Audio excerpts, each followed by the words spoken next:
nung nakaraan, yung apo ko nung nakarang buwan, sumakit na sumakit yung tiyan, tapos nagsusuka siya. Ayun nga, meron kaming tricycle na tinakbo namin ng ng Olongapo. Pag may eleksyon, idediretso, itutuloy. Pag wala muna, stop. Ngayon siguro nitong nakarang eleksyon niya, nagdire-diretso siya ngayon ng ginagawa niya. Ang dapat sana'y isa pang ospital hindi na naman mapakinabangan. Sa kabila kasi ng pondong milyon-milyon ay hindi pa rin tapos ang konstruksyon. May gumagawa lang daw pag may eleksyon. Nakukulangan naman sa due process ang dating senador na inuugnay sa ibang proyektong maanomalya.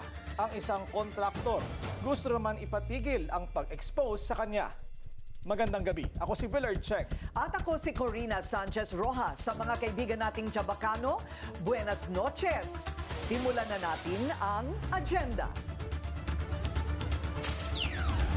Exclusive, isa na namang ospital, hindi pa rin tapos. Matapos ang halos 5 taon, ang disenyo, pabago-bago raw kasi. Bilyonaryo.com, pinatatahimik ni contractor Edwin Guardiola. Arraignment sa grab case ni Bong Revilla ipinagpaliban.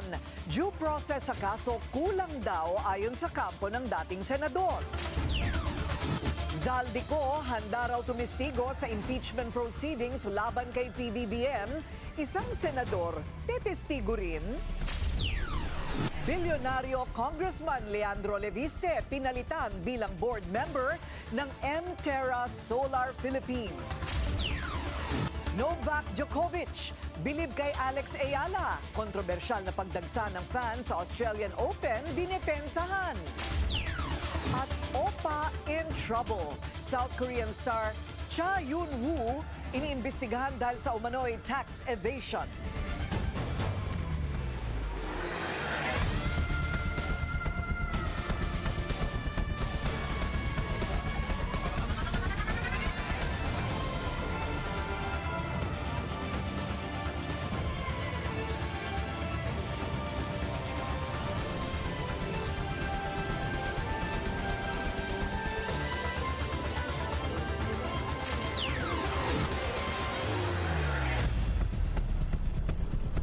Maraming residente ang umaasa sa itinatayong Subic Zambales General Hospital.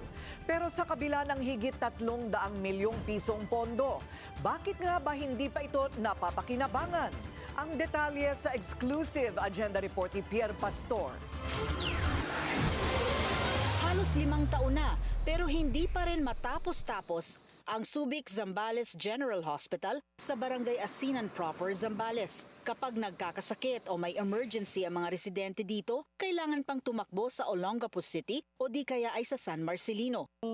Emergency na. Ang hirap ng sasakyan. Kailangan talaga may sarili kang service. Katulad nung nakaraan, yung apo ko nung nakarang buwan, sumakit na sumakit yung tiyan, tapos nagsusuka siya. Ayun nga, meron kaming tricycle na tinakbo namin ng ng Olongapo. Malaking tulong sana kung may ospital na gaya nito na malapit sa kanila. Kaya lang, mukhang matatagalan pa bago ito mapakinabangan. Eleksyon, idediretso, itutuloy. Pag wala muna, stop. Yan ang napansin ng residenteng si Libay. Umani din ng batiko sa social media ang construction ng ospital na ito. Nagkaroon kasi ng spekulasyon na may korupsyong nagaganap. Nitong nagdaang linggo, nagbigay ng paliwanag ang local officials tungkol sa construction ng ospital na umaabot na ng 349 million pesos ang halaga. Kaya raw ito natatagalan dahil pabago-bago ang naging disenyo. Sa orihinal na plano, pang-infirmary na may 20-bed capacity lamang. Pero nang lumaon ay nadagdagan at naging 75-bed capacity na ang ospital. At nang inspeksyonin ng DOH ay ginawa pa itong 150-bed capacity dahil nakita umano nila na mas maraming pasyente ang dudulog dito mula Zambales, ilang bayan ng Olongapo at Bataan. Dahilan kaya nagbago na rin ang direksyon at budget ng proyekto. Nang puntahan ng Billionaire News Channel ang DPWH District Office, ayaw nilang sumagot sa mga tanong dahil may instructions daw sila na dapat ang kalihim na lamang ng DPWH ang maaring sumagot ng anumang media inquiry ng infrastructure projects. Matapos ng pagpapaliwanag ng mga opisyal, napansin daw ng mga residente na pinaspasan na ang construction at aasahan na raw na ito-turn over na ang completed hospital sa darating na Nobyembre ngayong taon. Pero ang operational budget, medical equipment, furnishings at mga tauhan ay pupunan ng national government. Para makakuha ng karagdagang linaw sa issue, sinubukang kunan ng pahayag ang DOH pero hindi daw available ang tagapagsalita na si ASEC Albert Domingo. Para sa Agenda, Pierre Pastor, Billionaire News Channel.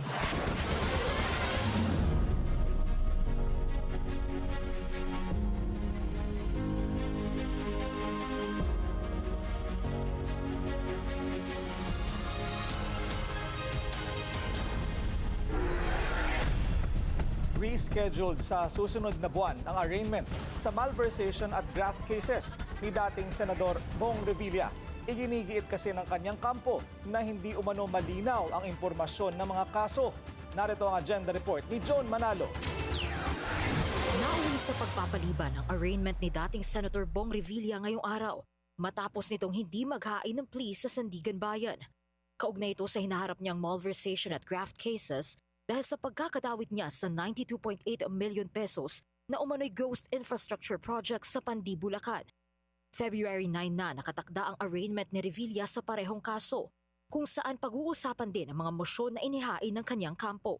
Sa ilalim ng malversation case, naghain ng motion for reinvestigation, motion to defer the issuance of a warrant of arrest, motion to quash information, at motion to direct that accused be detained at the PNP custodial facility.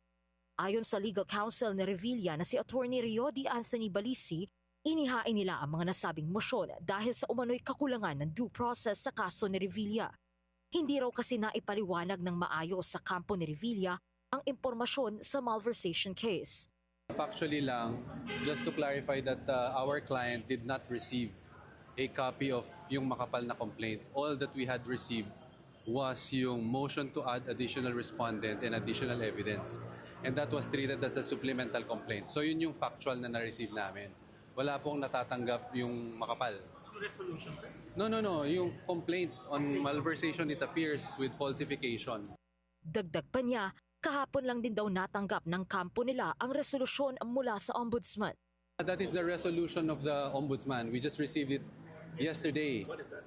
That is the resolution of the ombudsman finding probable cause to file or to indict the cases against on both charges, graft and malversation. Kaya inaasahan ng anti-graft court na masasagot ito ng prosekusyon sa oras na maghain sila ng kanilang komento. Hanggang January 28, tatanggapin ng korte ang komento ng mga prosecutor. Deemed moot and academic naman ang motion para i-defer ang issuance ng warrant ni Revilla dahil kusa ng sumuko ang dating senador. Personal namang bibisitahin at titignan ng Sandigan Bayan 3rd Division ang New Quezon City Jail sa Payatas kung saan nakadetina si Revilla at iba pang lalaking co-accused at maging ang Camp Karingal sa Quezon City na nagsisilbing jail facility para sa mga babaeng co-accused. Ito ay bahagi ng kanilang pagtugon sa mosyon ng kampo ni Revilla na ilipat sa PNP Custodial Center ang dating senador, gawa ng security concerns. Dumating si Revilla sa Sandigan Bayan bago mag-alas 8 ng umaga ngayong araw, kasama ang kanyang asawang si Cavite 2nd District Representative Lani Mercado at mga anak na sina Cavite 1st District Representative Jolo Revilla at Cavite Vice Governor Ram Revilla. Bukod kay Revilla, naghain din ang omnibus motion to quash the information and withhold the issuance of the warrant of arrest ang co-accused na si Juanito Mendoza. Habang motion for continued detention naman sa Bulacan Police Provincial Office ang inihain ng co-accused na si Emelita Huat. Inaasahang mareresolba rin ito ng Sandigan Bayan 3rd Division ngayong February 9. Deferred na rin sa parehong araw ang arraignment ng 5 pang co-accused ni Revilla sa graft charge. Kaugnay pa rin ang 92.8 million pesos na alleged ghost infrastructure project sa Bulacan. Not guilty plea naman ang inihain ni Huat sa parehong graft case na nililitis naman ng Sandigan Bayan 4th Division. Para sa Agenda, Joan Manalo, Billionaire News Channel. dumulog sa korte ang kontraktor na si Edwin Guardiola para patahimikin ang Bilyonaryo.com. Kasunod ito ng serye ng expose. Laman ang kanya umanong mga bank transaction. Narito ang agenda report ni Hannah T. Tinatangkang ipatigil ng kampo ni Representative Edwin Guardiola ang patuloy na pag-uulat ng Bilyonaryo.com. Ito ang nilalaman ng isang omnibus motion na isinampa ng kampo ni Guardiola sa Court of Appeals. Kasunod ng sunod-sunod na exclusive reports ng Bilyonaryo kaugnay ng na-freeze na bank accounts niya at kanyang mga kumpanya. Matatanda ang iniulat ng Bilyonaryo.com ang umano'y financial discrepancies na natuklasan ng Anti-Money Laundering Council sa mahigit 1,000 bank accounts na iniuugnay kay Guardiola at sa kanyang construction companies. Sa kanilang isinampa, hinihiling ng kampo ni Guardiola ang ilang hakbang mula sa hukuman. Gusto nilang maglabas ang korte ng gag order laban sa Bilyonaryo.com. Hinihiling din nilang pagpaliwanagin ng korte ang Bilyonaryo.com kung paano nito nakuha ang kopya ng freeze order dahil confidential daw ang mga dokumentong ito at walang pahintulot ng hukuman para ilabas sa publiko. Gusto rin nilang ipa-take down ang mga umiiral na ulat dahil umano sa paglabag sa confidentiality ng AMLAC proceedings at mga alituntunin ng korte. Kabilang sa mga umano'y natuklasan ng AMLAC ang bilyong-bilyong pisong inflows at outflows sa mga bank account ng mga construction company ng Guardiola family, mga halagang hindi raw tumutugma sa mga naideklarang audited financial statements. Ang omnibus motion ng kampo ni Guardiola ay kasalukuyang nasa Court of Appeals at sa kabila ng isinampang motion, naninindigan ng Bilyonaryo News Channel at ang sister platform nitong Bilyonaryo.com sa katotohanan at public interest ng mga inilabas na ulat na batay sa mga dokumento ng source at sa karapatan ng publiko na malaman ng mga usaping may malawak na epekto sa bayan. Bukas ang Bilyonaryo sa anumang opisyal na sagot ng kampo ni Guardiola. Para sa agenda, Hannah T. Bilyonaryo News Channel. May mga bagong hirit si Palace Press Officer Claire Castro kay VP Sara. Kasunod ng panibagong plunder complaint laban sa bise. Narito ang agenda report ni Ivy Reyes. Para kay Palace Press Officer Claire Castro, dapat maipaliwanag na ni Vice President Sara Duterte ang lahat ng ibinabato sa kanyang akusasyon kaugnay ng mga isinasampang plunder complaints sa ombudsman. Sa harap ng mga paratang sa bise, hindi rin umano dapat mamihasa ang mga opisyal ng bansa sa katiwalian. Sinampahan ni former Senator Antonio Trillanes ng plunder at betrayal of public trust complaints ang bise, hindi lang dahil sa paggamit ng confidential funds noong kalihim pa siya ng Department of Education, kundi noong mayor pa siya ng Davao City. Sa kanyang personal vlog, kwinestyon ni Castro kung bakit ni minsan ay hindi nakastigo si VP Sara, gayong may nauna na palang reports ang Commission on Audit tungkol sa paggamit niya ng public funds. Hindi to madidimanda even before kung may issue na to sa Davao City, no mayor pa siya, at hindi naman kinakasuhan, medyo talaga maaaring mamihasa ang sino man na kahit napitikin mo pero hindi mo naman talaga tinuturuan ng leksyon, pinipitik mo lang, mamimihasa yun. Binalikan din ni Castro ang isang balita ng Politico.com kung saan pinabulaanan ng mga opisyal ng AFP ang umano'y kickbackan na natanggap nila mula sa opisina ng bise. Sentro ng usapan dito ang 15 million pesos in confidential funds na ginamit umano bilang pambayad ng mga informant, bagay na hindi raw alam ni retired General Dolasco Mimpin na dating Undersecretary ng DepEd sa ilalim ni Duterte. Kalaunay, nagbitiw din sa pwesto si Mimpin, Hulyo ng 2024. Ayon kay Yuse Castro, tila sanay mameke ng resibo ang bise. Kaya nga siguro yung mga questionable na sila Mary Grace Priatos Diba? Sila Tempura, meron pang Chel Jokno, meron pang Marian Rivera.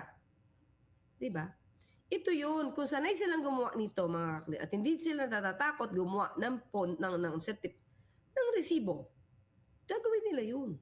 Ang nasabing 15 million pesos na confidential funds ay kinumpirma ng COA bilang parte ng 75 million peso confi funds na flinag umano nila dahil sa kakulangan sa documentation. Para sa agenda, Ivy Reyes, Bilyonaryo News Channel. Sa gitna ng mga kontrobersya, nasa The Hague, Netherlands na naman si VP Sara para bisitahin ang amang nakadetine sa ICC. At may mensahe raw si FPRRD para sa kaalyado na si Senador Bato de la Rosa. Yan ang agenda report ni Joan Manalo. Nagpakita sa The Hague si VP Sara pero tikom pa rin ito sa panibagong reklamong plunder na kinaharap nito sa Ombudsman. Pero may update ang bise sa naging pagbisita nito sa amang si former President Rodrigo Duterte na nakakulong sa ICC Detention Center dahil sa kasong crimes against humanity. Anya, may birthday wish raw si FPRRD para kay Senator Bato de la Rosa. Kanina, nag-usap kami ni Kamayong Duterte at sinabi ko sa kanya na birthday ni Senator Bato. Ayaw nga pala ako. Sabi ko, meron ka bang message kay Senator Bato de la Rosa? Sabi niya, happy birthday, Senator Bato. Magpakatigas ka na parang bato. Yung kanyang wish. Magpakatigas ka na parang bato. Yun yung kanyang wish para kay Senator Bato de la Rosa. Ginunita ni De La Rosa ang kanyang 64th birthday nitong January 21 kung saan binasag niya ang kanyang katahimikan sa isang social media post. Hindi na kasi nagpakita si De La Rosa sa Senado magmula noong sinabi ni Ombudsman Jesus Crispin Remulla na may warrant of arrest na ang ICC laban sa kanya. Kaugnay rin ito sa madugong war on drugs noong termino ni FPRRD kung saan nagsilbi siyang PNP chief. Bukod sa mensahe para kay De La Rosa, may update din ng bise sa kalagayan ni FPRRD sa The Hague. For an 81-year-old mom, normal siya na hirap maglakad. Lahat ay hindi malakad, pero karamihan ang 81 years old ay accidental talaga. Hirap na rin maglakad sa gindong siya. Gusto. Ganun. Ito ang unang beses na muling humarap ang bise sa isang panayam matapos ang ilang isyong kinasangkutan nito. Kasalukuyang nasa The Hague si VP Sara para dalawin si FPRRD na nakakulong sa ICC Detention Center dahil sa kasong crimes against humanity. Para sa agenda, Joan Manalo, Billionario News Channel. Handa raw si Tingog Party List Representative Jude Asidre na i-endorso ang panibagong impeachment complaint laban kay VP Sara.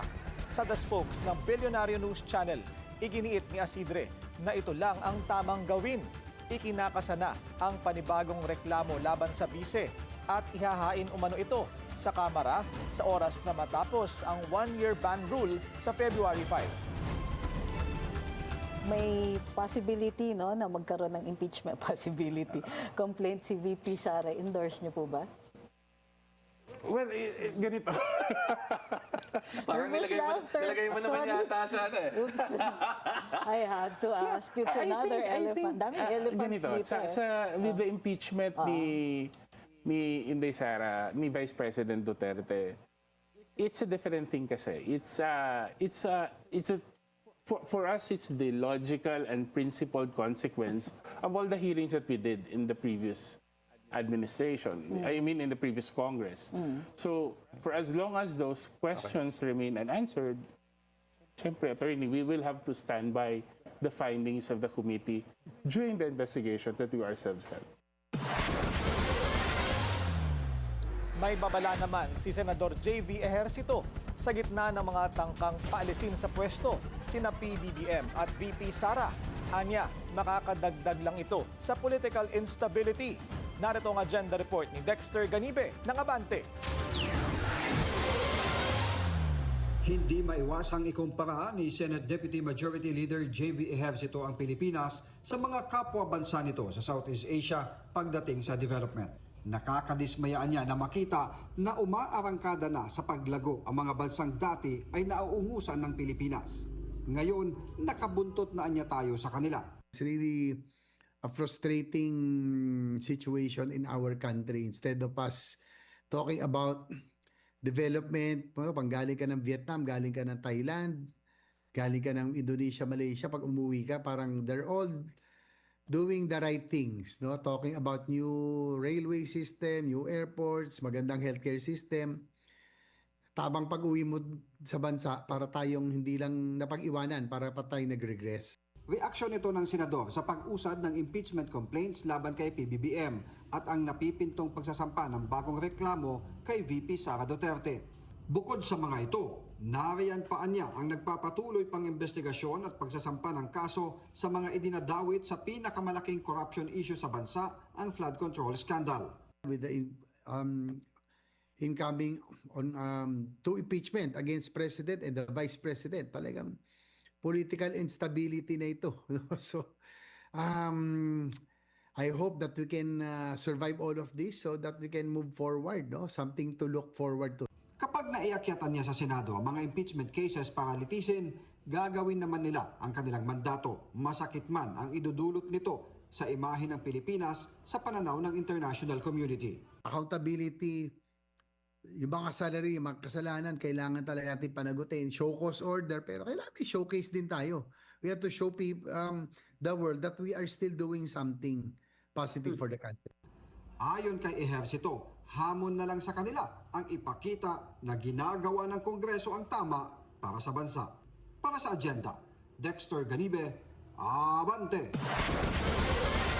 Hindi raw palalampasin ng mga maghahain sana ng impeachment complaint laban kay PBBM ang pagtanggi ng opisina ng House Secretary General. Posible raw na dalhin nila ang issue sa Korte Suprema. Narito ang exclusive agenda report ng ating kasamang si Pinky Webb. Para kay Attorney Ferdinand Topacio, dapat ma-sanction si House Secretary General Cheloy Garafil dahil hindi tinanggap ng kanyang opisina ang mga ihahain sanang impeachment complaint laban kay Pangulong Bongbong Marcos. It pains me to say this because the present Secretary General is a good friend of mine. We work together under President Gloria Macapagal-Arroyo. Yes. Yeah. Kasama ni Topacio bilang complainant sina former Congressman Mike Defensor at Jacinto Paras, Attorney Manuelito Luna, Attorney Harold Respicio, Cathy Binag at Virgilio Garcia. Hindi tinanggap ng Office of the Secretary General ang kanilang reklamo dahil out of office kahapon si Garafil. Pero ayon sa Section 3 ng Rules of Procedure ng Kamara, tila hindi kailangan na mismong Secretary General ang tumanggap ng impeachment complaint. Kailangan lang na ihain ito sa kanyang opisina at ma-refer agad sa House Speaker. Kaya naman kinokonsidera ni Topacio na dalhin ang issue sa Korte Suprema. Because this practice has to stop. It happened with the Makabayan Bloc. It happened with Duterte Youth last year. They only accept the impeachment complaints that they want.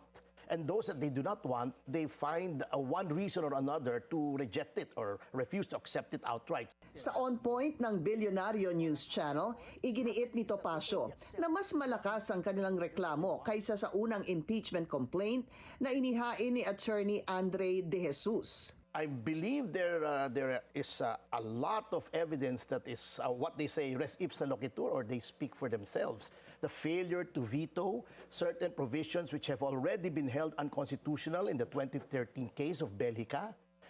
The knowledge that there is corruption, but as stated by no less than a member of the legislature, Representative Toby Tiangco, who has no interest in impeaching the president. Which one among his statements are you The one where he said that ilang bahay pa ba sa Forbes Park, etc. Gaano karaming caviar. Naniniwala si Topacio na hindi magtatagumpay ang complaint ni De Jesus at mas substantial pa raw ang Sabayan at Makabayan Bloc. A lot of lawmakers share my view that it is going to be dismissed, and however, it will serve the purpose of inoculating the president for 1 year. Kaya lang hindi rin tinanggap ng opisina ni Garafil ang reklamo ni Bayan President Renato Reyes Jr. We messaged the SecGen at ang information was that she would be out of the country. We asked was, will there be someone who would receive the complaint? We didn't get a reply. Hindi na sumagot doon? Hindi na. So, nasin lang kami. Yung trabaho ng Secretary General is ministerial. Tatanggapin niya, re-receive niya, and tatransmit niya. The SecGen has no discretion on this matter. Tanong ni Reyes, bakit pinapahirapan ang mga complainant? This is a mechanism for the citizens, for the taxpayers to seek accountability. Why make that process so hard?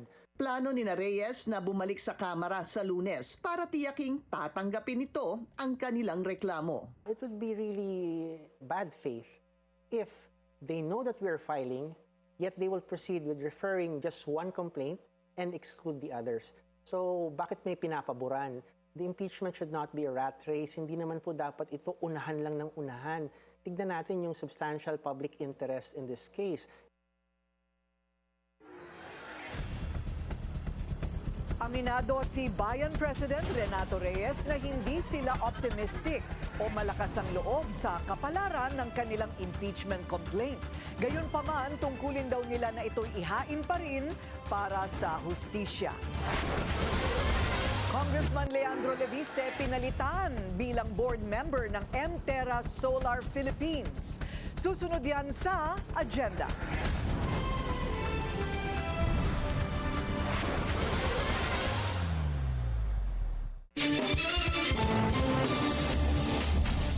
Traffic check muna tayo ngayong Biyernes sa EDSA Mega Mall. Maluwag ang daloy ng mga sasakyan sa southbound lane, heavy naman sa northbound lane.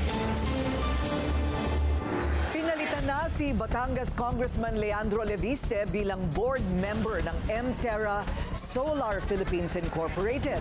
Si Meralco Power Gen Corporation o MGen President and CEO Emmanuel V. Rubio ang itinalagang kapalit ni Leviste. Ang pagbabago sa board composition ay bahagi ng pagdistansya ng MGen sa mga kontrobersya ng kongresista. Bilang affiliate ng MGen, mas mapapalakas ng Mterra Solar ang pagsasaayos ng large-scale grid integration sa bansa. Bumaba na rin si Leviste bilang miyembro ng Board of Directors sa SP New Energy Corporation o SP-NEC. Nagsumiti na raw ang kongresista ng resignation letter effective immediately dahil umano sa personal reasons. Nagsalita na rin si Senador JV Ejercito kaugnay sa hinahanap niyang ethics complaint. Nag-ugat ito sa umano'y hindi pagtibo sa reklamo laban kay Senador Chis Escudero. Nagbabalik si Hannah T. Kung gusto, may paraan. Kung ayaw, may dahilan. Isa yan sa mga inirereklamo ng abogadong si Attorney Marvin Aceron laban kay Senate Ethics Committee Chair JV Ejercito. Tila tinulugan daw kasi ni Ejercito ang nakabiping ethics complaint laban kay Senator Chis Escudero na may kinalaman sa pagtanggap niya ng donasyon sa kontratistang si Lawrence Lubiano, ang may-ari ng Centuryways Construction. Hinain ang complaint laban kay Escudero noong Oktubre ng 2025. Pero after about 109 days, kahit pag-assign daw ng case number, hindi man lang daw masimula ng komite. Kung kaya raw ng House Ethics Committee i-handle ng mabilis ang kaso ng kay Representative Kiko Barzaga matapos ang kanyang di umano'y seditious activities, dapat daw ganito rin ang pag-uusad ng reklamo kay Escudero sa Senado. Pinatatanggal si Ejercito bilang Ethics Committee Chair at pinai-inhibit siya sa pag-handle ng ethics complaint laban kay Escudero para ma-preserve daw ang integridad ng Senado. Sagot ni Ejercito, walang negligence sa bahagi niya dahil hindi pa buo ang membership ng kanyang komite, kaya hindi pa ito makapag-hold ng meetings o hearings. So, ano yung pinagsasabi niya? Di ba? There is no committee to speak of as of the moment. Sa tingin niya, hindi magpo-prosper ang nasabing ethics complaint laban sa kanya. Pero kung kailangan daw niyang mag-inhibit, gagawin niya ito. Na-assign si Ejercito bilang chair ng Ethics Committee isang araw bago mag-adjourn ang Senado nitong Oktubre. Kasunod niyan ang serye raw ng budget hearings at BICAM. So there was no chance really for the committee members or the composition of the Ethics Committee to be read in plenary, which is a requirement for it to be constituted. So hindi ko po kasalanan, gustuhin ko mang magkaroon na ng hearings or aksyonan yung mga complaints. I cannot because the committee has not been constituted as of the moment. Hindi rin daw ito dahil malapit siya kay Escudero. Sa ngayon, iisa na lang naman na raw ang bakante sa Ethics Committee bago ito makumpleto at aprubahan sa Senate plenary. Ano lang, yung time lang. So hopefully, itong when we resume this January 25, it can already be read already in plenary and constitute already the Ethics Committee. Nasa 4 to 5 senators ang nahaharap ngayon sa ethics complaint na hindi pa muna pinangalanan ni Ejercito. Tatalakayin daw ito isa-isa sa first in, first out basis. Sa Lunes, January 26, inaasahang magbabalik sesyon na ang Senado at hihintayin niya kung mabubuo na nga ang Senate Ethics Committee.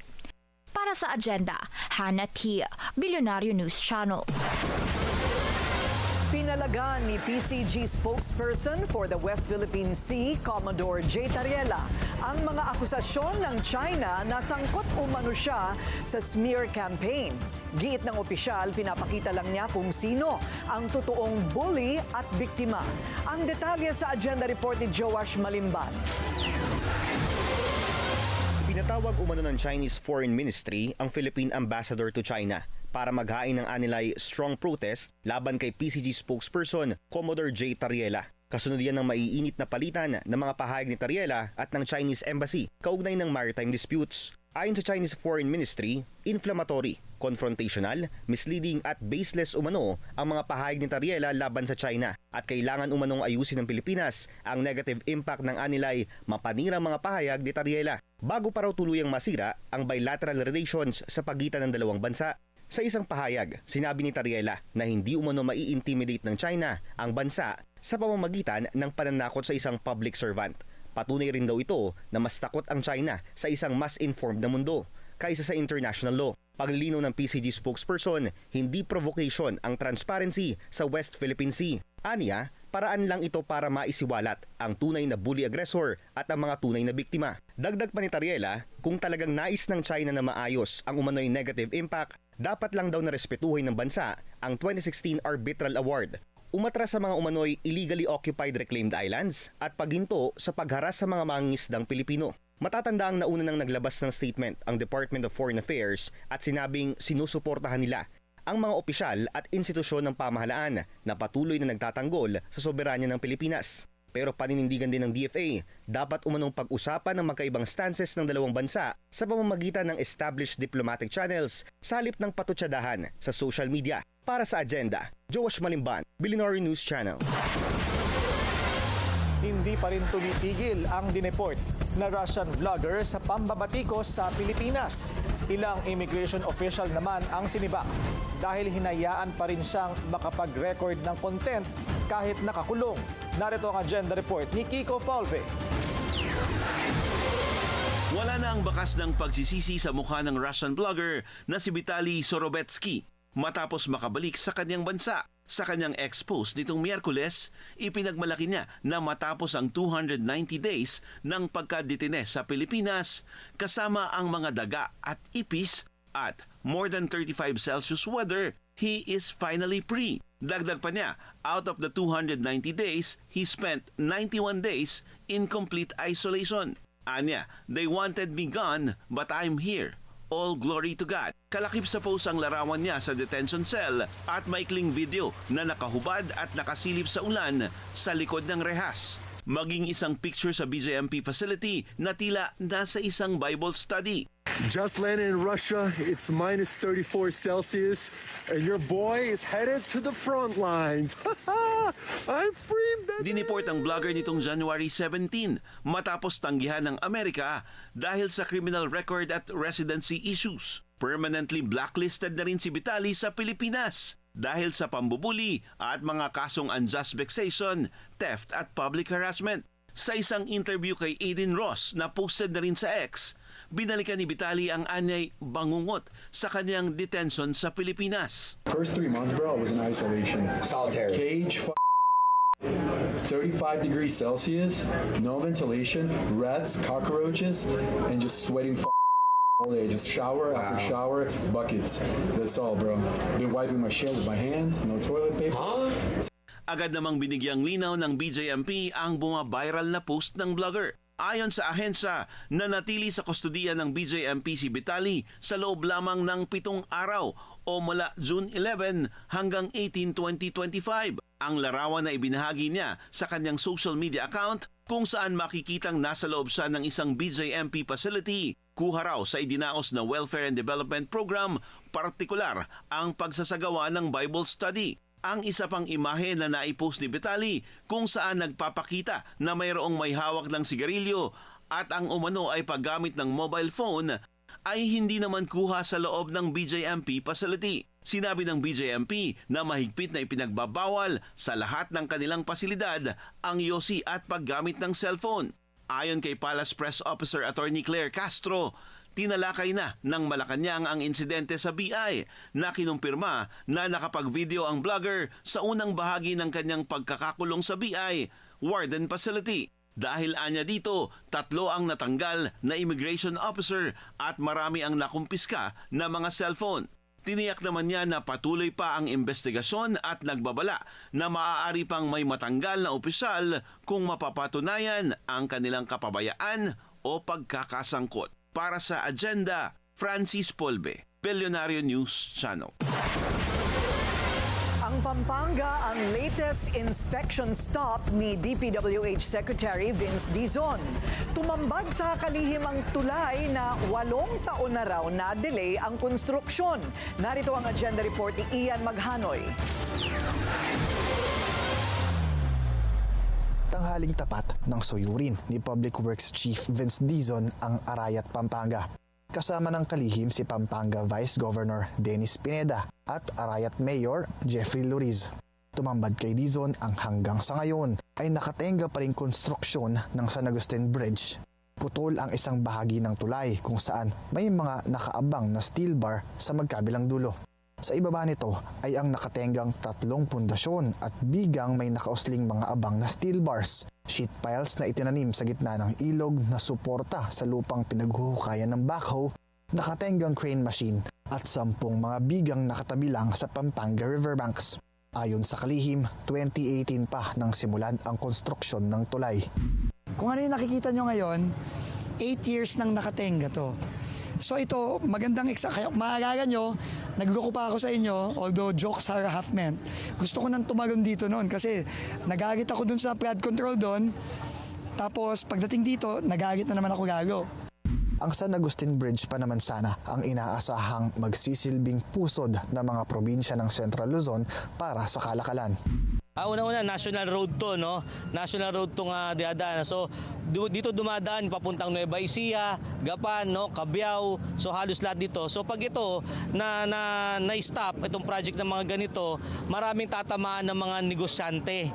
At yung mga kalakal, magkakaproblema tayo dito, lalong tataas sa mga bilihin yan pag na-delay yung mga ganitong mga proyekto. Halos 5 kilometro ang layo mula doon sa under construction pa rin na San Agustin Bridge. Ay makikita nyo dito sa aking harapan ang kalsada na kung tawagin ay Arayat Candaba Road. Nakitang-kita nyo naman ay lundong-lundo na in-inspection kanina ng Department of Public Works and Highways. Ayon sa kagawaran, kinain ng Pampanga River na yon yung ilalim ng lupa ng kalsadang kinatatayuan ko nung kasagsaga ng Bagyong Uwan. Dahilan kaya hindi na ito mapakinabangan pa ng mga motorista. Kaya ang plano ng ahensya, kailangan nating gawin bago magtag-ulan. Kasi ang problema dito, pag ito bumigay, yung tubig, sisirain ang Arayat, sisirain hanggang Santa Ana, hanggang Mexico. Baka umabot pa ng San Fernando. Kasi tuloy-tuloy na yan pagpasok ng tubig dito. So kailangan talaga nating proteksyonan to. So unang-unang ang napag-agreean namin ni Mayor, ni Gov, magte-temporary protection muna tayo dito. So, yung mga engineers natin will design a temporary protection while we are planning a permanent solution to this problem. May cut-off channel anya ang kabilang tawid ng ilog para hindi lang sa Arayat Candaba Road pumasok ang tubig mula sa ilog. Ang problema raw, hindi na ito na-maintain. Kailangan natin ng massive dredging at desilting doon. At may suggestion din si Gov, baka pwedeng palakihin pa natin yung cut-off channel na yon. Sa ngayon, may nakalaang 75 million pesos na kaukulang budget ang DPWH para sa pagpapatuloy ng konstruksyon ng San Agustin Bridge para agad itong makumpleto bago matapos ang taon.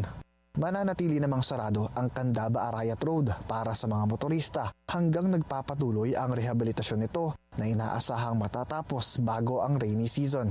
Una nang ipinag-utos ni PBBM sa DPWH ang continuation ng lahat ng mga nakatenggang public works project sa buong Pilipinas. Para sa Agenda, Ian Maghanoy, Billionario News Channel. On the way na raw sa mga may-ari ang libo-libong abandonadong balikbayan boxes. Ilang taon na raw itong nakatenga at target ng mga otoridad ang door-to-door delivery nito sa wakas. Narito ang agenda report ni Andrea Salve. Ngayong buwan inaasahan ng Bureau of Customs na madideliver sa kani-kanilang may-ari ang higit 70 container vans ng balikbayan boxes na nakatenga sa iba't ibang terminal. Dagdag ito sa naunang lampas 30 containers na nirelease ng BOC noong nakaraang buwan. Ang forwarders na ang mag-aasikaso sa delivery at umaasa ang ahensyang mas mapapabilis ito ngayong tapos na ang peak season. Private sector na yan, umaasa lang tayo na hopefully within 60 days. Kaya lang hindi rin natin sigurado pa yung bilis ng ating mga forwarders. So 70 plus 33, 100 plus na sila. So mga 30 plus na lang yung hahabulin natin.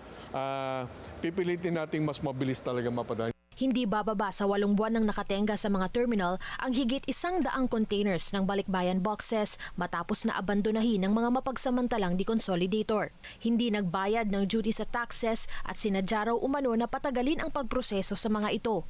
Noong nakaraang buwan din, nagtungo sa NBI ang ilang OFW na nabiktima ng mga deconsolidator. Patuloy ang investigasyon sa insidente. Dito pa lang sa pag-impake nitong mga pasalubong o padala, no? Makikita mo na parang not sorted out, iba-iba siya, parang paano ba 'yon, di ba? Parang walang sistema. Baka sa umpisa pa lang ay talagang walang intensyon ito na ipadala. Dahil ididemanda namin yung mga deconsolidators and hopefully sa tulong ng NBI mademanda rin namin yung consolidators, hahanapan din namin ng of course civil liability yung mga nagkamali, So aside from the criminal liability, may civil case kaming ipafile. Hopefully makakuha tayo doon ng makukuhang pondo upang mabigyan naman ng kabayaran yung mga OFWs.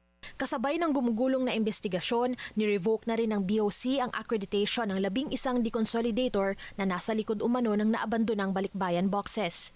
Ilalathala raw nila ang buong listahan ng mga pangalan ng kumpanya sa kanilang website at social media platforms para matulungan ang mga OFW na makagawa ng informed choices sa pagpapadala ng kanilang mga package at nang sa gayon, maiwasan na rin ang ganitong insidente.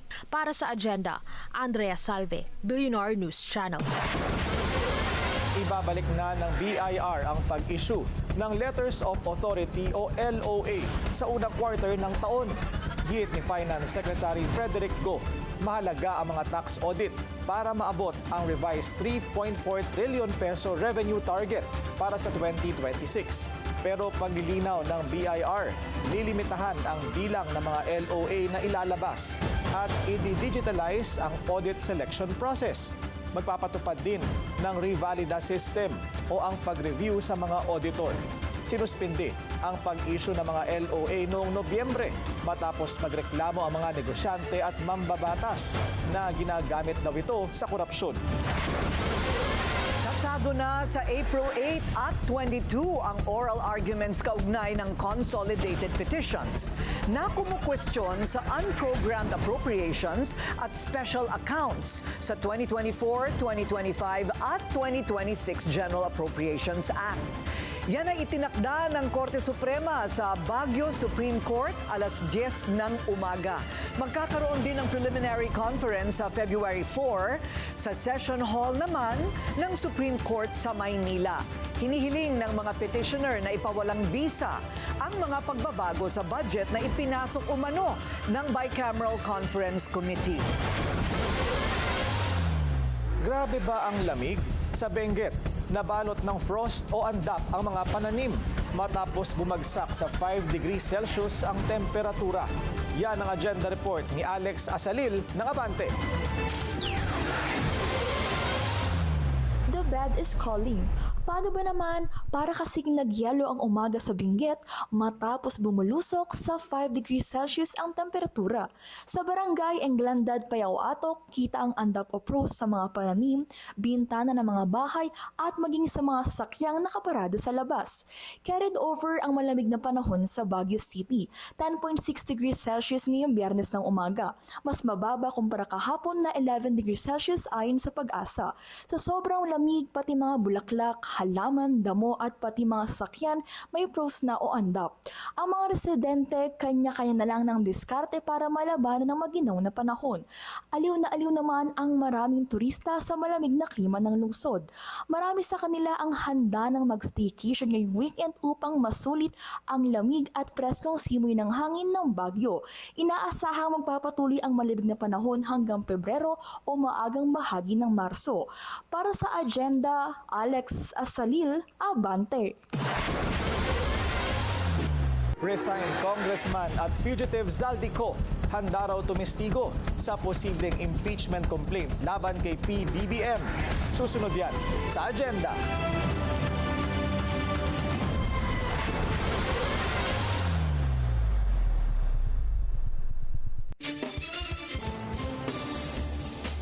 Traffic check ulit tayo. Sa Commonwealth, Tandang Sora, moderate to heavy ang daloy ng mga sasakyan papuntang Fairview. Mukhang magpapakita na ang puganteng si Zaldico. Handa raw tumistigo ang dating kongresista sa ihahaing impeachment complaint laban kay PBBM. Bukod sa kanya, isa pa raw senador ang may bagong ebidensya. Yan ang agenda report ni Mavic Trinidad ng Abante. Isa si dating Congressman Zaldico na tatayong state witness pabor sa grupo ni na dating Congressman Mike Defensor sakaling makalusot sa Kamara ang ihahain nilang ikatlong impeachment complaint laban kay Pangulong Bongbong Marcos Jr. Mismong si Corao ang nagsabing willing siyang tumestigo laban sa Pangulo para patunayang nagkamal ang Pangulo ng bilyong kickback mula sa maanumalyang flood control scandal. Sabi ni Defensor, ilalaban nilang maisalang si Ko sa Justice Committee ng Kamara kahit ito ay via Zoom. Hindi kasi pinayagan si Ko na maisalang sa Senate Blue Ribbon Committee, kaya umaasa ang grupo nila na mapagbibigyan sila ng Justice Committee. Of course, it can happen. If you recall in the impeachment proceedings of, at the time, Kuya Erap Estrada, there were additional witnesses who came out. Pero dito, it will stand, even in the House Committee on Justice Hearings. May ebidensya na kami at may mga lalabas pa na maaaring mag-testify doon sa mga sinasabi namin dito. Pero ang problema, hindi pa naihahain ng grupo ni na Defensor ang kanilang impeachment complaint sa Kamara dahil hindi ito tinanggap ng Office of the Secretary General ng mababang kapulungan kahapon. Nabigo silang maihain ang complaint dahil sa katwirang si Secretary General Cheloy Garafil lamang ang may otoridad na tumanggap ng ihahaing impeachment complaint. Si Attorney Garafil ay umalis ng bansa kahapon patungong Taiwan para sa isang official business trip. Pero sabi ng kampo ni na Defensor, tila intensyonal ang ginawang ito ng SecGen. Dahil dito, balak sampahan ng kasong administratibo at kriminal si Garafil at ang ilang tauhan nito dahil nilabag umano ng kanilang tanggapan ang House Rules at ang probisyon na nakasaad sa 1987 Constitution. One, hindi siya nag-iwan ng instructions. Second, wala siyang dinesignate na acting OIC in her absence. Second, there is a pattern Kasi ginawa na niya kay Cardema yan. So, this falls under Republic Act 3019, Section 3, causing adjudicatory to any party. And second, administratively, because he's a public official. Bukod naman kay Zaldico, isa pang senador ang planong gawing testigo ng grupo laban sa Pangulo. Ito ang ibinunyag ni dating Congressman Jing Paras kung saan naging lantaran ang pagbabatikos ng senador sa Pangulo dahil sa issue ng sugar smuggling. Sabi ni Paras, kasama sa kanilang complaint ang pangalan ng senadora para gamitin ang kanyang mga naging pahayag bilang ebidensya laban sa Pangulo. Pero pagkakatawag na isang senador, yes, na kakampi na nila pero Longo, nagpatawag siya ng hearing, galit na galit siya sa smuggling ng sugar, galit na galit siya kay Marcos. Okay. Hindi ko lang sasabihin ko siya. Inamin ni Defensor na marami pang mga personalidad at dokumento silang ilalantad bilang kanilang ebidensya. Pero patuloy nilang pag-aaralan kung ihahain pa nila ang kanilang impeachment complaint sa pagbubukas ng sesyon sa Lunes dahil baka baliwalain lang umano ito ng Kamara para maproteksyonan lang ang Pangulo sa one-year bar.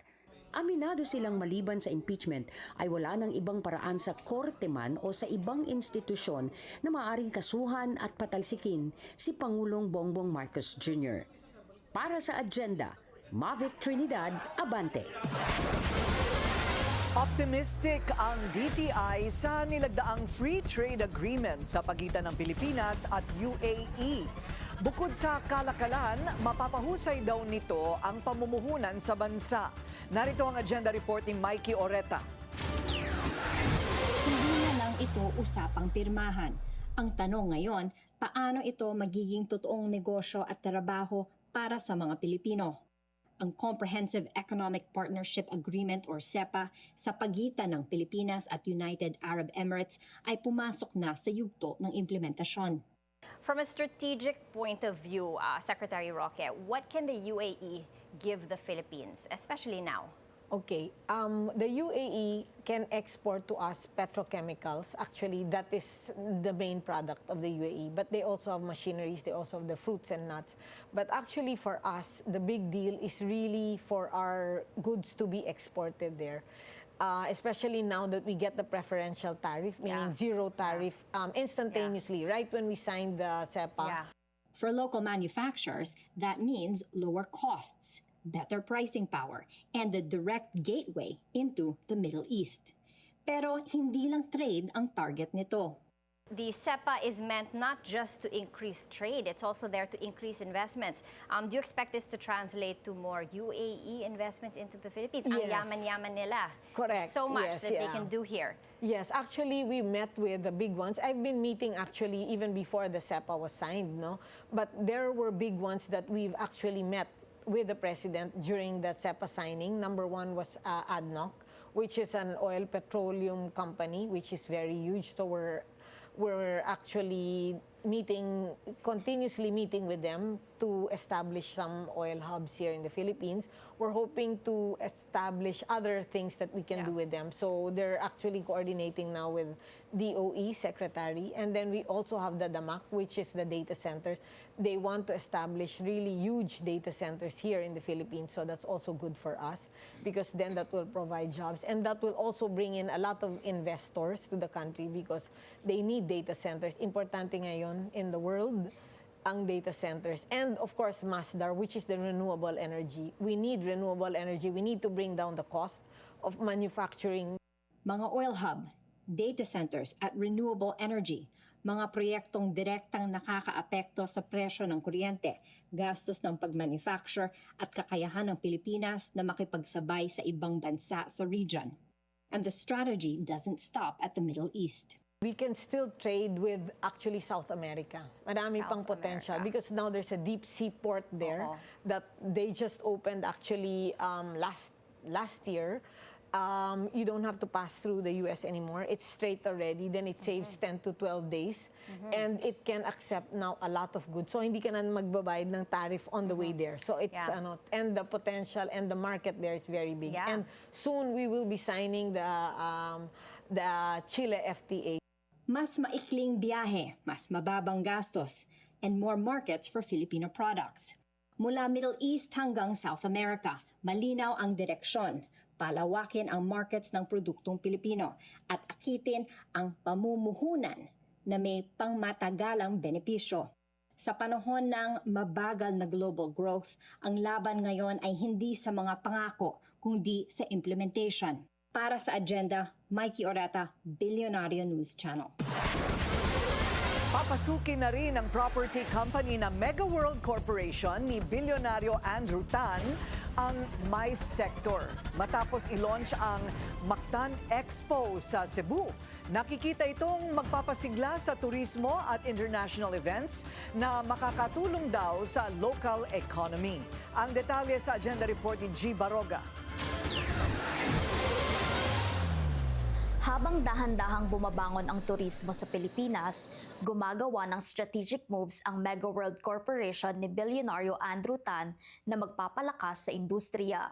Inaasahang tataas ang bilang ng tourist arrivals sa Pilipinas ngayong taon dahil sa hosting ng bansa ng ASEAN Summit, an opportunity Mega World is ready to leverage.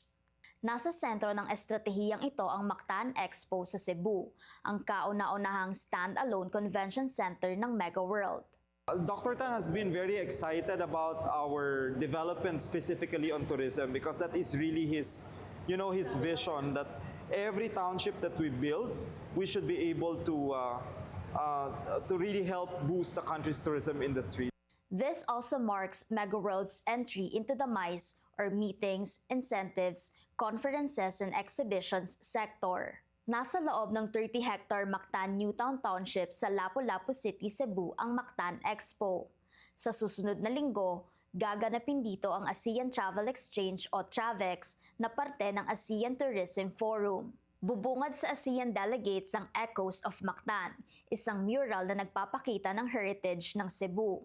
Makikita rin ang duyog na isang 3D metal installation na ipinapakita ang local culture ng probinsya. May 3 halls ang Mactan Expo na maaari ring pag-isahin para mag-host ng hanggang 2,500 guests. Mayroon din itong meeting rooms, VIP lounge, Muslim-friendly prayer room, and showroom with conference spaces named after Cebu's famous beaches. Isa raw sa main features ng convention center ang embedded seashells on the walls. Dr. Tan has visited Mactan Newtown quite a few times in the last 2 years. So he has seen this development. He has been somehow hands-on also in making sure that, the design, the construction, and how this will look will really be coming from his vision. Ayon sa Mega World, nakikita rin daw ang convention center na makakatulong sa pagsasama-sama ng komunidad, paglikha ng mga oportunidad at pagpapasigla ng local economy. You do events, it brings people together, and then of course each activity would need the support of the community in terms of manpower, supplies, logistics and transportation, catering. So it will also elevate the standard of the community as we open with 2 international events immediately. Mega World says the Philippines' hosting of the ASEAN Summit helps spark the Mactan Expo project. Looking forward, nakikita nitong may malaking growth potential ang MICE sector, kaya naman plano nitong magtayo din ng mga convention centers sa iba pa nitong townships nationwide. Para sa Agenda, G. Baroga, Billionaire News Channel, Lapu-Lapu City, Cebu.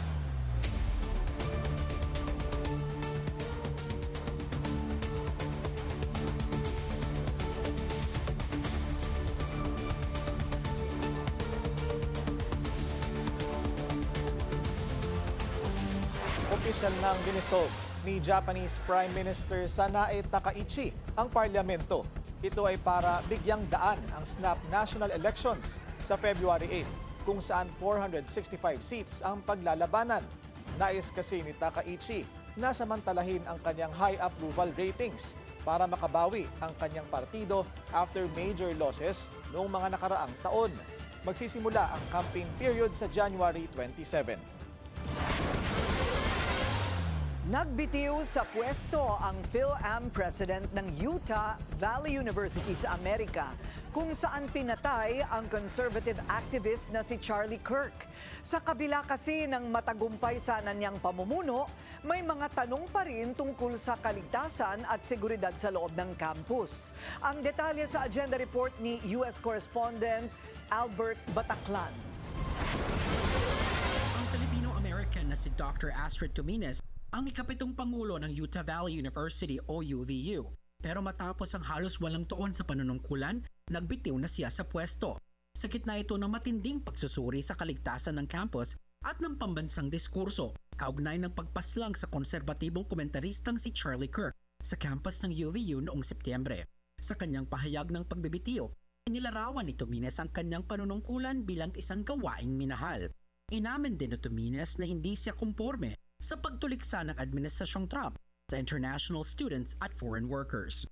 Ipinanganak sa Pilipinas si Tumines at umangat mula sa payak na pinagmulan sa Iloilo upang maging kauna-unahang babae, person of color at imigranteng pangulo ng UVU. Siya ay nagtapos sa Brigham Young University, Harvard at MIT at naglingkod sa tungkulin sa teknolohiya, paggawa ng polisiya at pamumunong akademiko sa iba't ibang panig ng mundo. Sa ilalim ng kanyang pamumuno, tumaas ang bilang ng mga naka-enroll at nagtapos at higit doble ang itinaas ng pondo ng universidad. Pero sa kabila ng kanyang mga tagumpay, hindi na mahihiwalay sa kanyang pagkapangulo ang malagim na pagpatay kay Kirk, bagay na kanyang maingat at paiwas na sinagot, bahagyang tinalakay. Samantala, formal nang humiling ang biyudang si Erica Kirk ng speedy trial laban sa lalaking akusado sa pamamaril ng kanyang asawa. Kasabay nito, naghain ng suspect na si Tyler Robinson ng motion para ipagbawal ang mga camera sa loob ng courtroom. Humiling din ang 22-year-old na ma-disqualify ang prosecution dahil umano'y may conflict of interest. May kamag-anak daw kasi ito na deputy county attorney na naroon sa nasabing event. Pero para sa prosecution, tactic lang daw ang mga mosyon para pabagalin ang kaso. Kasalukuyan na ang paghahanap para sa susunod na leader ng Utah Valley University. Pero nananatili sa prioridad ang mga tanong tungkol sa kaligtasan sa campus, malayang pananalita at ang papel ng mataas na edukasyon sa isang bansang hating-hati pagdating sa politika. Para sa Agenda, Albert Bataclan, Billionaire News Channel, Los Angeles, California. Pinay naging unang woman of color na nominated para sa Best Cinematography sa Oscars. Susunod yan sa Agenda.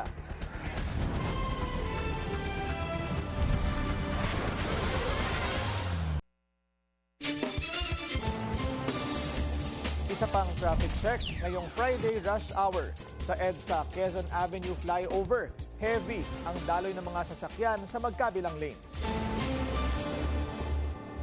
Dapat mas maging metikuloso sa pagpili ng state witness sa flood control scandal ayon kay Senador J.V. Ejercito. Baka raw kasi sa huli, maubos ang mga dapat managot kung lahat na lang ay pagkakalooban ng immunity. Yan ang agenda report ni Dexter Ganibe ng Abante. Baka maubos na ito kung lahat sila state witness. Lahat na lang state witness. Sino pa may iwan ditong main players? Nangangamba si Senador J.V. Ejercito na wala nang mapapanagot sa mga kontraktor at ilang DPWH officials na pumaldo sa mga naglalakihang kickback sa ghost at substandard na flood control projects. Kasunod ito ng paggigiit ng iba na dapat maisama sa state witness ang mag-asawang Curly at Sara Diskaya. At ang pag-admit sa DOJ Witness Protection Security and Benefit Program na dating WPP kina dating DPWH officials Roberto Bernardo at Henry Alcantara. From what I know, they are the major players of these scandals and scam. Kaya dapat na mas meticulous siguro ang selection for those who will be admitted as state witnesses. Kailangan din na niyang muling maimbitahan sa susunod na Blue Ribbon hearing si dating House Speaker Martin Romualdez na una nang inimbitahan noong Nobyembre ng nakaraang taon. Para na rin umano mailahad niya sa komite ang kanyang panig matapos siyang idawit ni Orly Guteza at ang dalawang babaeng staff ng dating tenant ng mansyon sa South Forbes, Makati na nabili ng kumpanyang iniuugnay sa kanya. I'm hoping that yung sinabi ng gitna si Speaker Romualdez would appear, no? Para marinig din natin yung side niya. Although marami kasi mga ebidensya like Saldico and yung mga contractors, they all flourish and also itong pagputok na itong flood control scam na ito and all of these abuses happen from talagang lumaki to 2022 onwards, of which si Speaker Martin Romualdez was the leader of the House. Nakakalungkot man niya na may mga kasamahan siya sa Senado na nadadamay. Pero kung saan sila dadalhin ng mga ebidensya ay dapat managot ang may pananagutan. Nais niya ring matumbok talaga ang modus para makapanday ng batas upang hindi na ito maulit pa. Wala pa namang itinatakdang petsa para sa susunod na Blue Ribbon hearing na una nang sinabi ng chairman ng komite na si Senator Ping Lacson maaring sumentro kay dating DPWH Secretary Manuel Bonoan at sa di umano'y ugnayan ni Romualdez sa kontrobersyal na bahay sa Forbes Park. Para sa Agenda, Dexter Ganibe, Abante!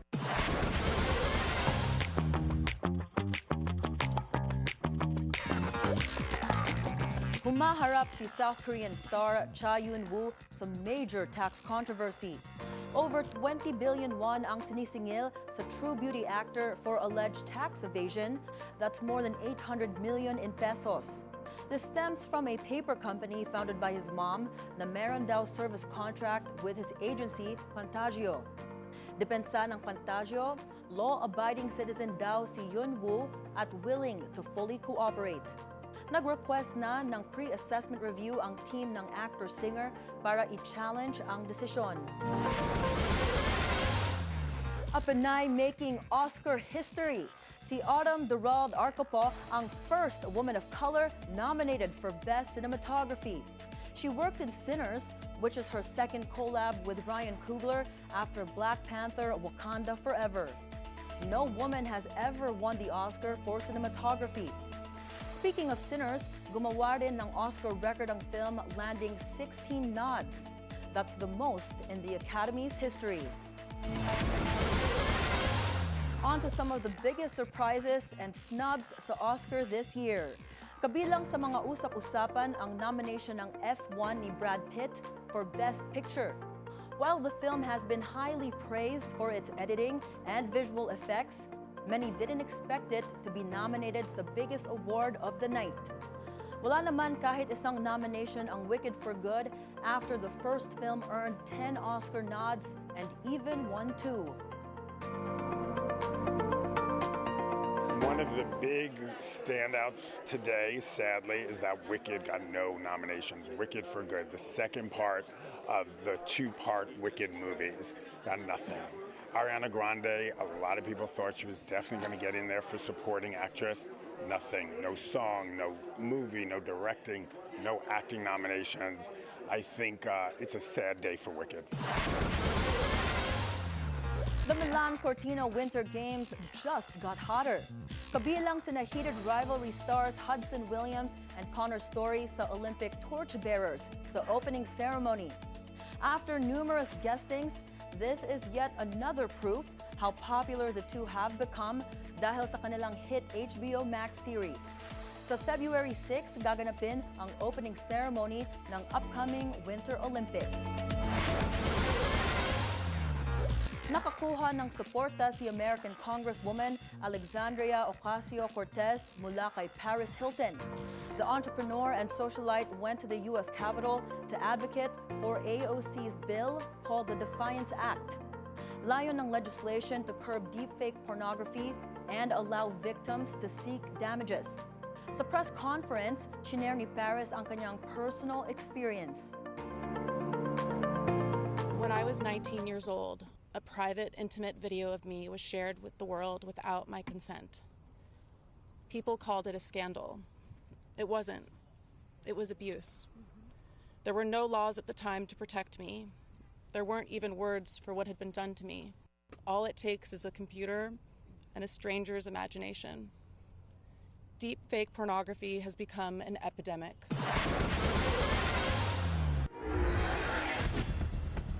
Novak Djokovic believes sa suporta ng mga Pinoy kay Alex Ayala. Susunod yan sa agenda.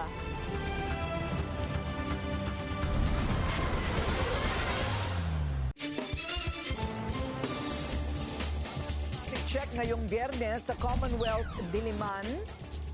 Green and go ang mga sasakyan sa eastbound lane.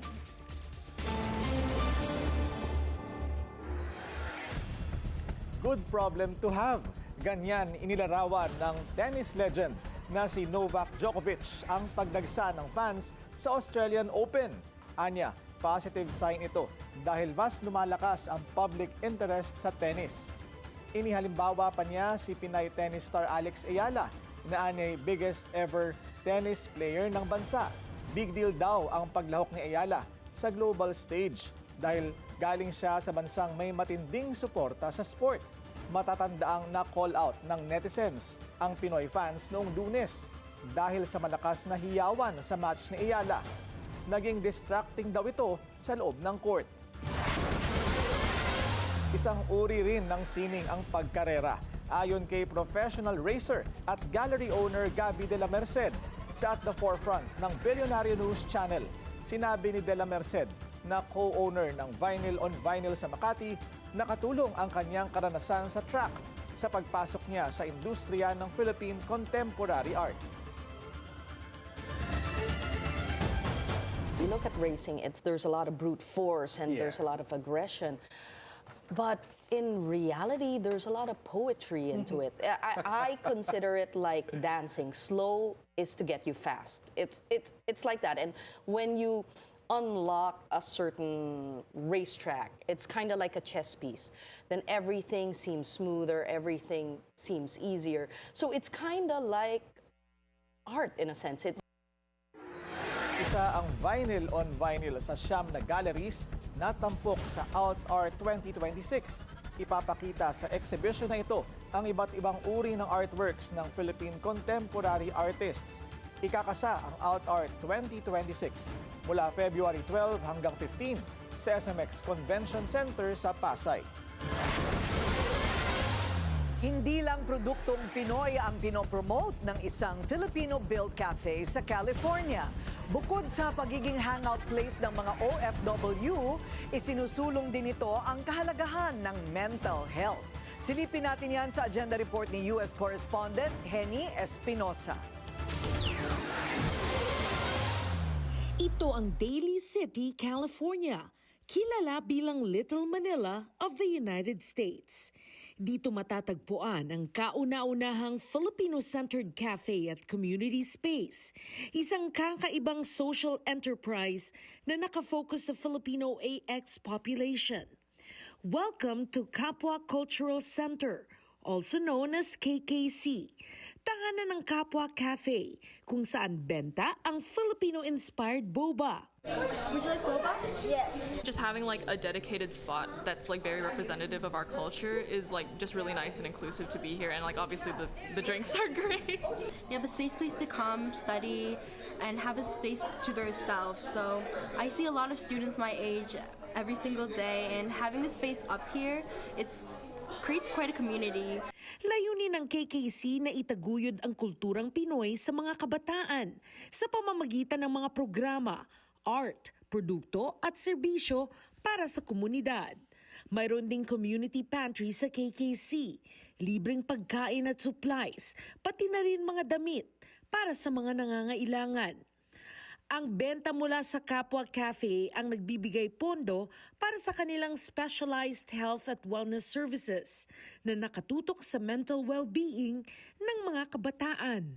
This is kind of the exact representation of what Kapwa means for our community, and just bringing people together and having this space for all of us to just be ourselves without judgment and come together, do workshops, be with the people around us in our community. So love it. Very grateful for it. Itinatag ng mga Filipino-American mental health clinicians na sina Stephanie Balon at Christy Morales Kumasawa ang KKC at binuksan ito para sa publiko noong 2024. Inilarawan nila ang center bilang isang safe at culturally rooted space for healing, connection, and community. At para sa marami, mas lalong mahalaga ang suportang ito habang nagsisimula ang bagong taon. New year, new goals, but ayon sa mga eksperto, mental health should be a top priority. Whether it's taking a break or talking things out or just giving yourself grace, makakatulong daw itong panimula ng 2026 feeling healthier and much more balanced. Pagdating sa mga New Year resolutions, sinasabi ni Christy Morales Kumasawa na okay lang mangarap, pero dapat ay makatotohanan. A lot of the times when we set resolutions, those resolutions can often be very lofty and sometimes very challenging to attain.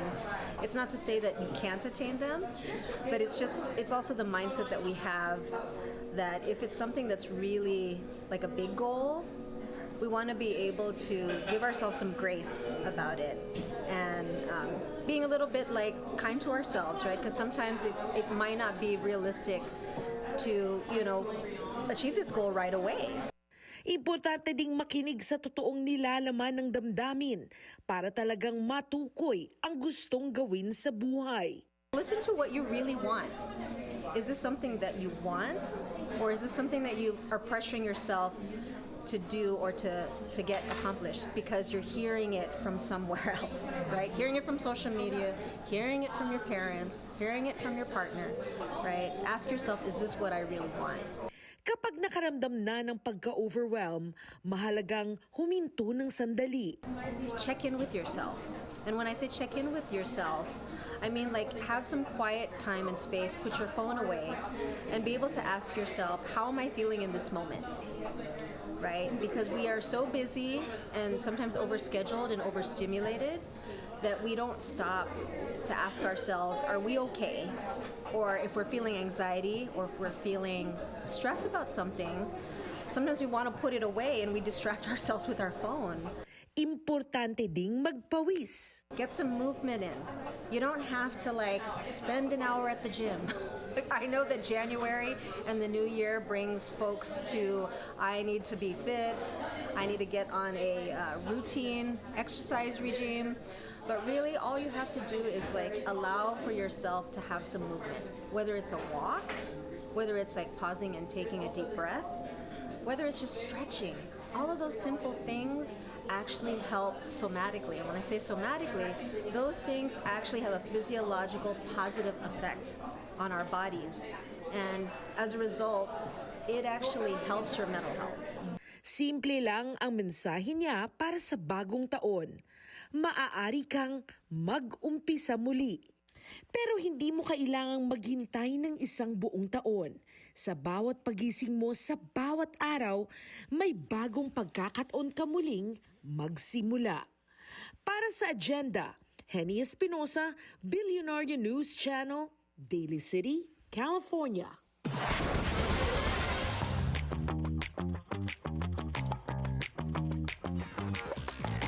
May horror film, action thriller, at drama. Manny the Movie Guy tells us what's new sa box office. Narito ang kanyang Agenda Report. James, so much time has passed. 14 years to be exact since the last Silent Hill film. But, judging from this movie, why even bother? Mula sa video game na Silent Hill 2, itong reboot has Jeremy Irvine as James Sunderland. Nakatanggap siya ng isang misteryosong sulat that leads him back to a town called Silent Hill. Doon, his sanity will be tested. As someone who has played the video game, nagustuhan ko na ang pelikula is trying to be faithful to the game's look and its creepy imagery. But that's about it. Mula sa original director na si Christoph Gans, this Silent Hill has a confusing plot and a very unrelatable hero. It didn't help na ang aktor na si Jeremy Irvine failed to connect with his character, often looking confused himself. Ito isang malaking aksaya ng inyong oras and it's not as nuanced or scary as the video game. So forget the film, stick with your joystick. I'll always be here. And for that, Return to Silent Hill gets 1 out of 4. Don't ever come back. Kisses. A little better, but not by much, is Mercy. And this is the Mercy Capital Court. Set 3 years from now, si Chris Pratt ay isang LAPD officer accused of murdering his wife. I loved my wife. I didn't hurt her. Now, he only has 90 minutes to prove his innocence. I need to walk the scene. At its heart is artificial intelligence. He must plead his case to an AI judge. If the film was made, say, 10 years ago, ito'y tatawagin kong isang sci-fi masterpiece. But now, it's just a predictable movie with a lazy script. Mabobore ka lang. And for that, Mercy gets 1.5 out of 4 merciless kisses. So, my pick of the week is H is for Hawk. Yeah, I was gliding around each Mula sa other. New York Times bestseller by Helen MacDonald, Claire Foy stars as the author who learns to deal with the death of her father by training a goshawk. Si Claire Foy ang nagdala ng pelikula mula umpisa hanggang wakas. You will cry with her when her father, played by Brendan Gleeson, passes away, and you will rejoice with her when training Mabel the goshawk. Fly to your theaters to see H is for Hawk. A deeply moving, visually captivating, and emotionally resonant film about healing and nature. I love it. Oh, thank you so much. And for that, H is for Hawk gets 3 out of 4. B is for Beautiful Kisses. Para sa Agenda, Manny the Movie Guy, Hollywood.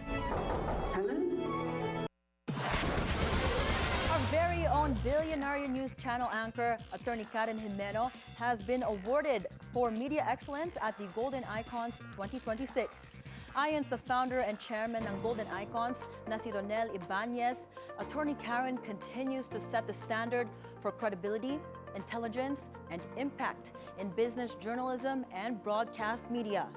Tinanggap ng esteemed journalist ang Icon of Leadership Distinction Award this Friday at the Bellevue Manila Hotel in Alabang, Muntinlupa City.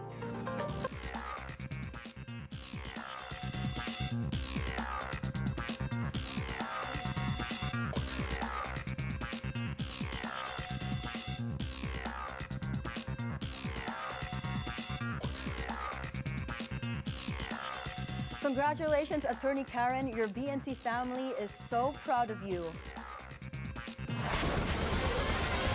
Yay, Attorney Karen! Congratulations! Sabi nga ni Lupa, may kinto.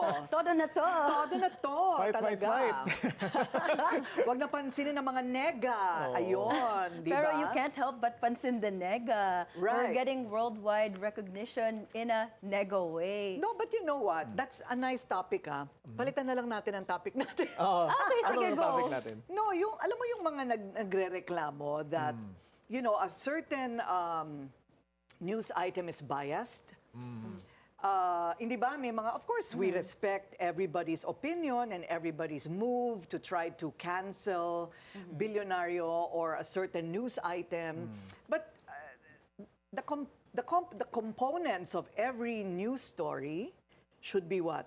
Balanced. Balanced. Accurate. Para akong teacher. Yeah. ah. We always do The elements of factual, journalism. The elements, di ba? factual, evidence-based, and there's always two sides of the story. Well, sometimes we get three sides. Yeah, madaming Of course, the accused, unless they're unavailable or refuse to, and then of course, the accuser, and then the evidence of the accuser, and the evidence of the defense.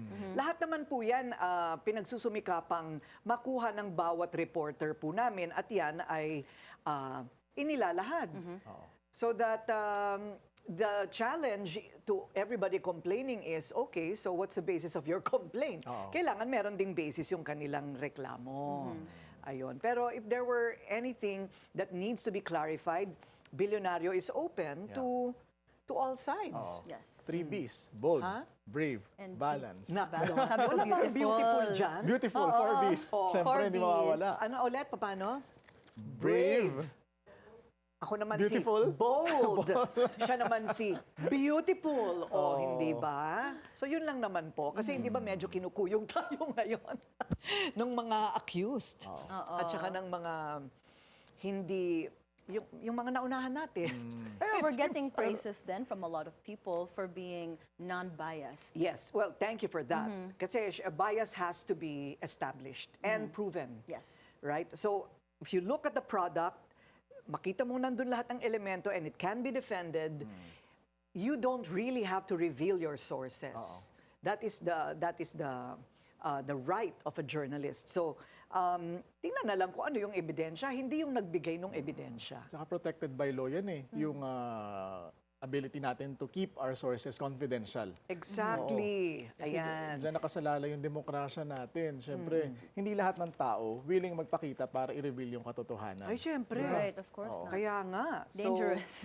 Yes, kaya the next time you have news about who's dating who, you don't have to mention where you got that news from. Exactly. Just show the photos. Yep. Kaya sa Babbler lang ako. Sa Babbler? I'll stick to Kami nga Babbler. ayaw namin sa Babbler, delikado eh. Oo. Saka Well, that's happy what, weekend everybody. Happy Friday. Happy weekend! Yes. Finally, Friday na. Oo nga. Nung Lunes, parang feels like Friday Oo, na eh. Sa no? dami nang nangyayari. Oo, nakakapagod. Pero been a nandito long lang po week. kami para sa inyo, parati. All day, every day. Mag-on point si Corina. Abangan natin. Oo nga pala, hindi pa tapos ang araw ko. On point with Senator Trillanes sa kanyang impeachment complaint laban kay VP Sara. Isa pa yan. Oo. Dapat Ano ang antabayan. mangyayari kung Pangulo at Pangalawang Pangulo parehong may impeachment complaint? Yan ang pag-uusapan natin. Magiging mabenta ang popcorn at chicharon. Yes, so watch On Point. Plunder. may isa pa. Plunder complaint, sorry. Labas ng Plunder complaint. Tama ba? Tama. sa ombudsman. Direct? Final. Okay, Yes. okay. Tapos magkaka-impeachment pa. Kung sakali, sa February 5, dahil yan ang hinihintay nilang matatapos yung one-year ban. Yan. Yes. Samantala, yan ang ating agenda ngayong gabi. Para sa mga karagdagang balita, bisitahin ang aming official website, bnc.ph. Ako si Willard Sheng. Ako naman po si Monique Tuzon Basi. At ako si Corina Sanchez Rojas. Sa bawat issue may anggulo at ang balita may agenda.